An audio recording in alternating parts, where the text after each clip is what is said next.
अस्सलामुअलैकुम। मैं तमाम जम्मू कश्मीर के भाइयों को सलाम पेश करता हूँ। आज रमज़ान का महीना है। इस रमज़ान महीने में, इस बरकत महीने में आज हम एक ऐसे घर पे आए हैं कि जिस घर की अगर बात करें तो उस घर में आके हर कोई रोने पे मजबूर हो जाता है। एक ऐसे नौजवान शख्स के पास आए हैं कि जो 2007 में मैट्रिक का एग्ज़ाम देने के लिए जब वो स्कूल में गए तो स्कूल से जब वो वापस आए घर में तो अचानक एक ऐसी बीमारी के बीच में मुब्तला हो गए।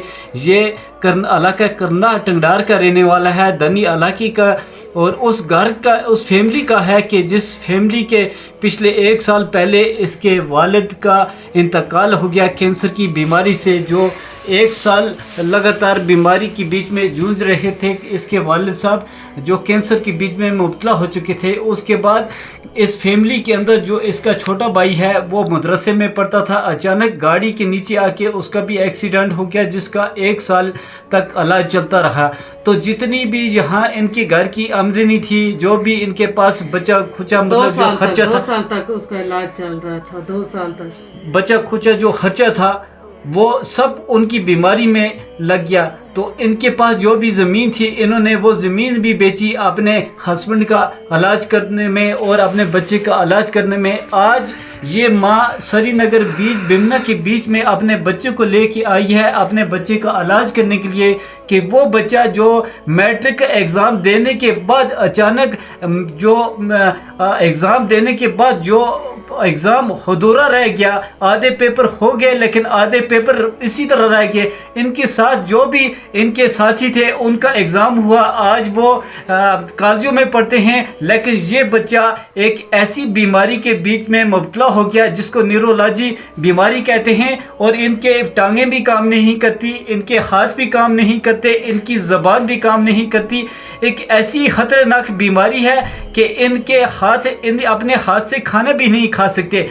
तो इस माँ को मुबारकबाद देता हूँ कि जिस माँ ने इस बच्चे को पढ़ाया, लेकिन उस बच्चे ने आज ऐसी मुश्किल से ये अल्फाज लिखे हैं कि जो अल्फाज हम पढ़ के रो जाते हैं। ये लिखता है कि मेरा नाम इम्तियाज़ अमन है, मैं ज़िला कुपवाड़ा तहसील करना का रहने वाला हूँ। मैं अरसा 17 साल से बीमार हूँ, एक ही जगह पर बैठ गया हूँ, हाथ पाँव बंद हैं, ज़बान भी बंद हो गई है, घर में कोई ज़रिया आमदनी का नहीं है, मैं बहुत ही गरीब फैमिली से ताल्लुक़ रखता हूँ। ये इम्तियाज़ अहमद जो बीमार हैं वो लिखते हैं। पापा का भी इंतकाल हो गया है, घर में सबसे बड़ा मैं ही हूँ। ये कहते हैं कि घर का सबसे बड़ा मैं हूँ, मेरा भी ये हाल है, 17 साल हो गए एक ही जगह पर पड़ा हुआ हूँ। इसलिए मेरी तमाम मुसलमान भाइयों से और दोस्तों से, मेरी बुज़ुर्गों से, रिश्तेदारों से और हुकूमत से भी ये कहते हैं कि मेरी मुबाना गुजारिश है कि इस माह मुबारक यानी कि रमज़ान के महीने में आप दिल खोल कर मेरी अमदाद करें। और इन्होंने ये नीचे अपना फ़ोन नंबर भी दिया है कि कोई भी मुझे कॉल करके ये मेरे हाल भी पूछ सकते हैं, मेरी मदद भी कर सकते हैं।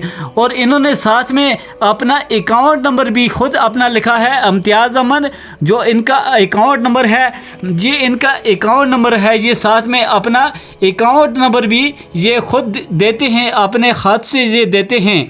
तो मैं ये कहना चाहता हूँ कि जम्मू कश्मीर के मैं तमाम भाइयों से ये गुजारिश करता हूँ कि खुदा रह करके जिस तरह से आपने पिछले कई टाइम से जिस तरह से जो भी किसी के ऊपर भी अगर कोई मुसीबत आई है तो आप सीना तान के आप हर एक के आगे खड़े रहते हैं। आपने बड़े बड़े बीमारियों का इलाज करवाया है, आपने हर एक गरीब का साथ दिया है। आज उसी घर के अंदर आए हैं। हम आपसे गुजारिश करते हैं कि अल्लाह के लिए आप इस गरीब की, जो ये गरीब ये बात नहीं कर सकता, जिसके हाथ काम नहीं कर सकते, ये उंगलियां इसके हाथ की ये काम नहीं कर सकती हैं, इसकी ज़बान ये काम नहीं कर सकती है, इसकी जो टांगें हैं ये काम नहीं कर सकती हैं।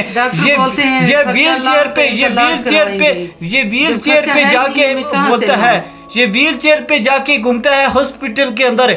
ये व्हील चेयर पे हम मैं इसको खुद बाहर लेकर लेके जाती जाते हूँ, हैं, खुद लेकर ये जाती व्हील हूँ। चेयर पे ये बाहर जाते हैं। खुदा के लिए इस रमज़ान शरीफ का सदका है। मैं तमाम मुसलमान भाइयों से ये कहता हूँ कि खुदा रख करके आप इसकी पूरी मदद करें कि इसकी माँ इसका इलाज करे। अगर इस माँ के पास अगर पैसे होंगे, अगर इस माँ के पास खर्चा होगा, ये खर्चा इसकी जेब में होगा, तो ये इसका इलाज करवाएगी, हॉस्पिटल के अंदर पहुंचेगी। ये माँ दर दर की ठोकरें खा रही है ये इस बच्चे के लिए कि इसका बच्चा इसी तरह से हंसते मुस्कुराते ये इसके बाहर निकले, कॉलेज में जाए, यूनिवर्सिटी में जाए। ये माँ भी सोचती है कि मेरा बच्चा मेरे घर में सलामत रहे, ये बच्चा कुछ कमा के लाए, लेकिन इतनी मजबूर हो चुकी है ये माँ, इतना ये गिर चुका है ये घर कि जिस घर के अंदर एक ऐसी बीमारियां फैल चुकी हैं कि 1 साल पहले इनके पति को कैंसर हुआ, एक साल उनका इलाज चलता रहा, लेकिन जो पैसा था